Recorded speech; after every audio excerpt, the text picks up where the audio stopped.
Banyak koperasi di Indonesia saat ini sedang mengalami masa-masa yang begitu sulit di masa pandemi. Bermacam cara telah dilakukan koperasi agar mereka tetap bisa bertahan di era perubahan zaman.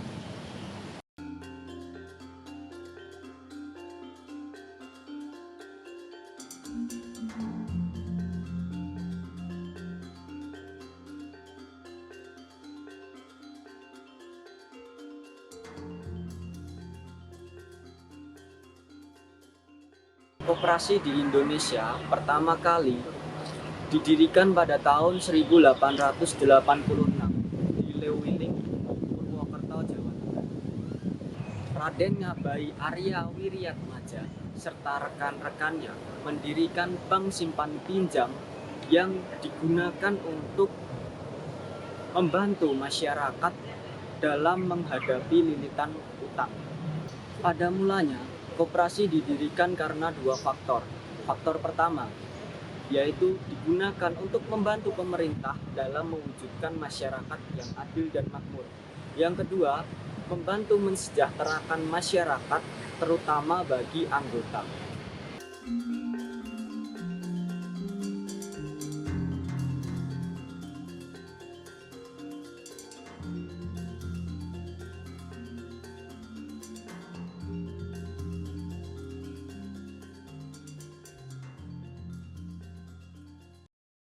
Banyak tokoh-tokoh yang berpengaruh terhadap koperasi di Indonesia.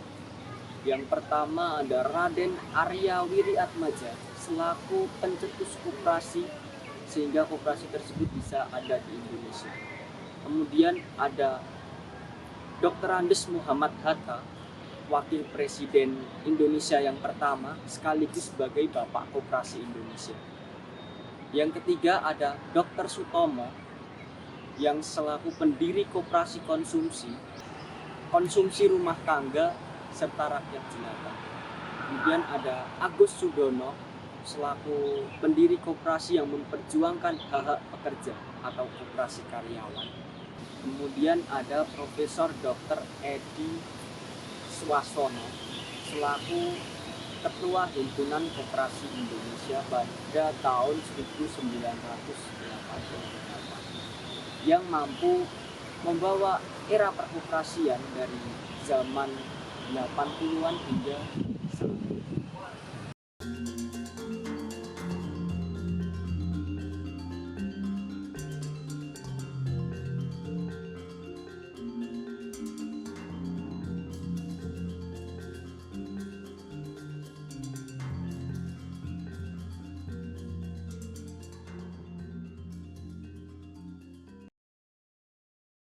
Surakarta atau yang dikenal dengan Solo. Mungkin yang terbesit pertama dalam benak pikiran adalah Bengawan Solo. Ya, benar saja, Bengawan Solo merupakan salah satu ikonik dari kota Surakarta. Namun lebih jauh daripada itu, kota Surakarta merupakan kota dengan kependudukan mencapai 503.421 penduduk yang menjadikan kota Surakarta kota terbesar nomor 3 di bagian selatan Pulau Jawa setelah Bandung dan juga Malang. Hal ini menjadikan kota Surakarta memiliki demografis yang strategis dalam pengembangan UMKM. Dimulai sejak tahun 1937, yaitu berdirinya Koperasi PPBS atau Persatuan Perusahaan Batik Bumi Putra Surakarta di Kecamatan Lawean, Kota Surakarta. Namun, dikarenakan adanya agresi militer Jepang pada tahun 1948, Koperasi PPBBS berubah nama menjadi Koperasi Batik Batari yang merupakan kebenekaan dari batik timur asli Republik Indonesia. Dengan adanya Koperasi Batik Batari, menjadikan Kecamatan Lawean menjadi komoditas penghasil batik dan juga pedagang batik Surakarta. Lebih jauh daripada itu, Koperasi Batik Batari menjalar ke ranah pendidikan, yaitu dengan didirikannya SMP Batik, SMK Batik, dan juga SMA Batik. Di jenjang perguruan tinggi, Koperasi Batik Batari juga mendirikan Universitas Islam Batik. Tentu, dengan kegemilangan Koperasi Batik menjadikan pemicu untuk berdirinya UMKM ataupun koperasi di setiap penjuru kota Surakarta.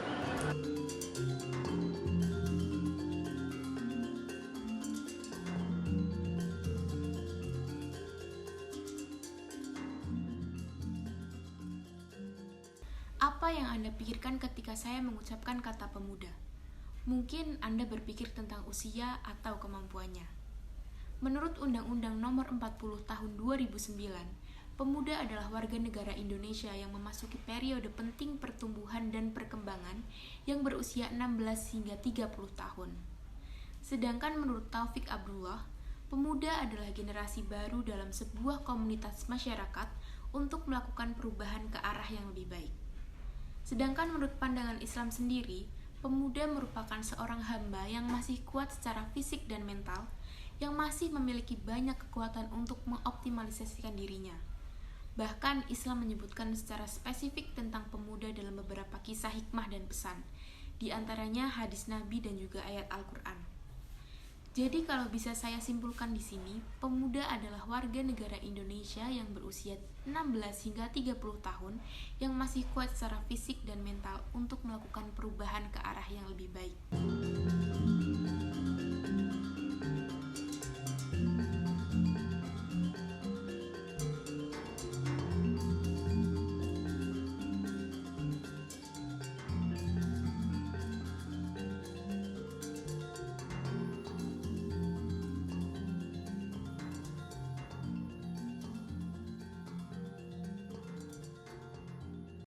Jadi begini Bu, saya mau tanya nih seputar usaha Ibu yang saat ini masih tetap berjalan setelah pasca pandemi. Itu ceritanya bagaimana sih Bu?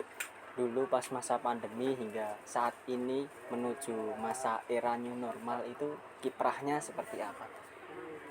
Ya gini Mas, kalau masalah pandemi ya, karena pandemi itu kan menyeluruh ya, kita otomatis pedagang di kain itu kan juga kena imbasnya, ya kan. Sektornya kan karena orang punya kerja, kalau orang punya kerja jalan, kita kan juga jalan. Tapi karena kondisi orang punya kerja dibatasin, jadi kan kita omsetnya juga menurun di pasca pandemi, ya kan. Terus ini alhamdulillah udah mau jalan lagi, ibaratnya kita udah mau menata seperti yang dulu gitu loh, udah mau jalan lagi gitu. Untuk harapan kedepannya Bu dari usaha Ibu, ini kan kebetulan juga berbasis pada masuk bagian UKM ya Bu, UMKM. Itu kedepannya seperti apa sih Bu harapan dari Ibu? Ya harapannya nanti ada pinjaman ya toh, modal yang tanpa jaminan lah istilahnya sih gitu. Karena kita jaminannya kan cuma satu udah masuk ya toh, itu kan tinggal nyarukan aja lah ibaratnya. Karena pandemi kan semua harus kemarin berhenti semua Mas, ya toh. Jadi kita kan perlu modal untuk suplai kain kan harus ada dana. Padahal kita kan kalau mau mengajukan yang dulu kan sudah tidak bisa, karena yang kemarin kan baru baru beribik-beribik kan. Nah ini pengennya ya ada modal, ada pinjaman tapi tanpa jaminan gitulah istilahnya ya. Jujur ya. Terus untuk prospek dari kain sendiri ini bakalan seperti apa Bu harapannya? Iya, kalau harapan saya kalau kan ya semakin maju ya Mas kan. Kita kan karena punya generasi harus ada penerusnya gitu kan. Kita harus mendidik anak-anak kita, mungkin ya kayak Mas Rindang gitu kan, nanti kan larinya juga di sini. Jadi saya harapannya dunia tekstilan ya itu semakin maju gitu aja.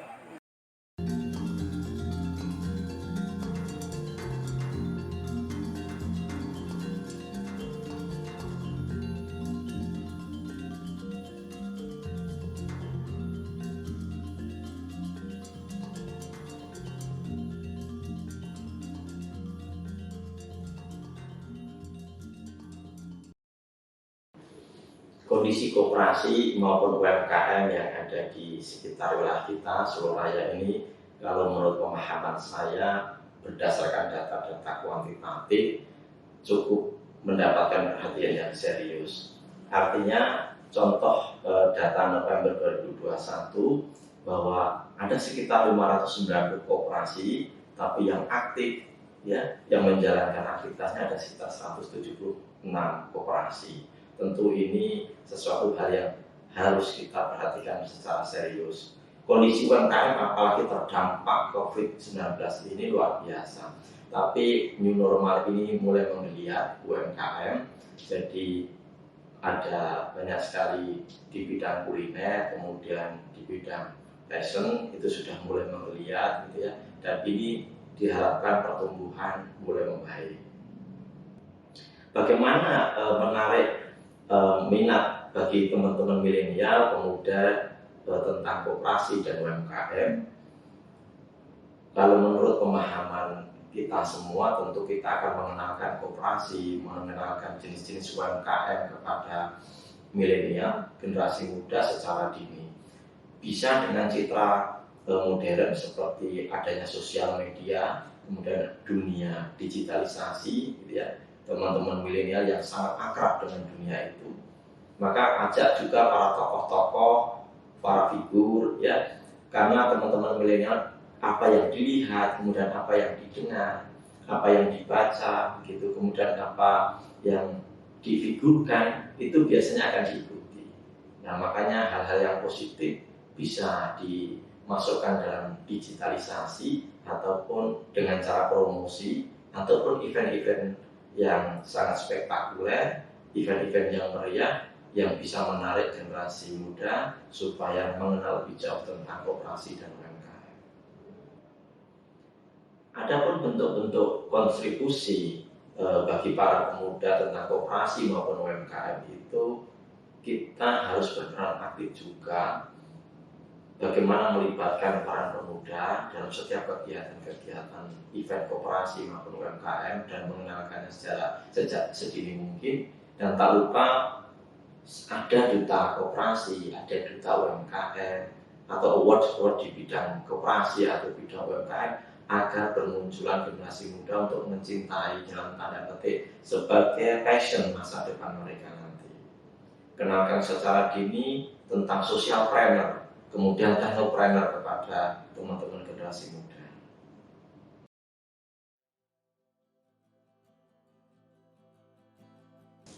Saya berharap mudah-mudahan generasi muda yang akan datang menemukan passion masing-masing dengan baik, entah itu bidang akademik, entah itu bidang bakat. Jadikanlah masa depan yang lebih baik untuk membangun bangsa dan negara ini. Harapan saya terhadap pemuda untuk koperasi yaitu pemuda akan lebih sadar terhadap kehadiran koperasi di Indonesia, terutama koperasi mahasiswa, di mana untuk anggotanya merupakan pemuda-pemuda yang masih bersemangat dalam berjiwa kewirausahaan. Di dalam koperasi ini juga merupakan suatu wadah dan juga inkubator dalam pengembangan jiwa kewirausahaan. Semoga untuk pemuda-pemuda dapat tertarik kepada koperasi dan juga dapat meningkatkan perekonomian di Indonesia melalui koperasi itu sendiri. Dalam dunia perkoperasian, peran pemuda sangatlah penting hingga terbentuklah Koperasi Pemuda dan Koperasi Mahasiswa sebagai upaya penyemaian dan pengkaderan penggiat koperasi masa depan. Koperasi Pemuda dan Koperasi Mahasiswa dinilai potensial menjadi wadah kaderisasi koperasi bagi generasi milenial. Kaderisasi dalam dunia koperasi penting dan mendesak di tengah Indonesia yang dianggap mulai mengalami krisis generasi penerus koperasi jika tidak segera mengambil langkah antisipasi untuk melakukan